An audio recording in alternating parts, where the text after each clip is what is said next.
तो सूरत हाल ये है कि उन्होंने कहा, सलमान नसीर साहब ने कहा कि मुझे ऊपर से ऑर्डर आया कि मैं जनाब ये वाला जो चैट वाला है, ये मामला है, इसको जरा निकालूं और ये लीक करूं। तो ये सारी सूरत हाल है जिसमें आकिब कुरैशी ने क्लियर कर दिया। तो मजीद आकिब से दोबारा से मैं रब्ता करने की कोशिश करता हूं। आकिब, अब तो ऑफिशियली अनाउंस कर दिया गया, मेरा ख्याल इंजमाम उल हक आपने खबर ब्रेक की, इंजमाम उल हक ने चीफ सेलेक्टर के अहदे से इस्तीफा दे दिया और इसी सारे मामले में जो है अब ये दायरा कार तो यकीनी तौर पर वसी होगा।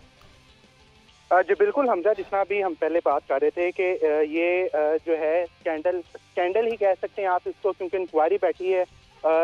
बीच में पैसों का मामला था और जो है पीसीबी के और खिलाड़ियों के दरमियान जितना की टसल हो गई थी, ये इतना लग रहा था कि पाक प्लेयर्स विसिट पीसीबी। तो इस सारे मामले में जिन्होंने मेन किरदार अदा किया था इंजमाम उल हक चीफ सिलेक्टर साहब ने, उन्होंने ये किरदार किस तरह अदा किया और किस सिनेरियो में अदा किया और किन किन एलिमेंट्स को सामने रखकर अदा किया, तो उस सारे मामले पर जो है ये तो मेरा समझता हूँ ये पॉसिबल था। तो मैं समझता हूँ ये जो वर्ल्ड कप की जो सारी सिनेरियो चाह रहा था, जिसमें ज़का साहब ने पहले कहा था कि मेरी जो है मैं इसको मैं इस पर तब्दील करूंगा या मैं कुछ देखूंगा, तो मेरा ख्याल है ये पहला ड्रॉप गिर गया है। अब इसके बाद यहाँ पे रुकेगा नहीं मामला, ये मैं आपको बता दूं, ये मामला यहाँ पे नहीं रुकेगा। अभी और भी चीजें ऊपर नीचे होंगी, दाएं बाएं होंगी, अभी हम काफी चीजों को चेंजेस देखेंगे। मैं आपको भी बता रहा हूँ सोर्सेज के मुताबिक टीम में भी चेंजेस देखेंगे। जब टीम इधर वर्ल्ड कप में आएगी तो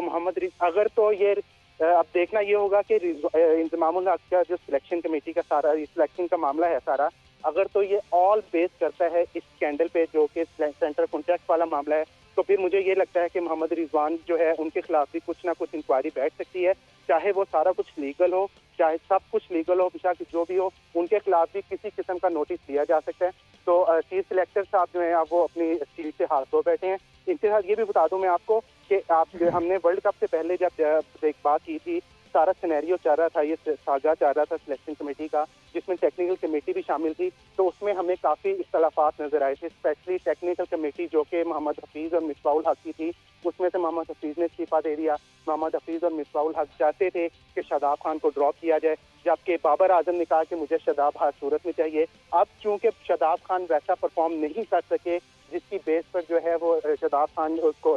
बाबर आजम चाहते थे, वैसा परफॉर्म नहीं कर सके, तो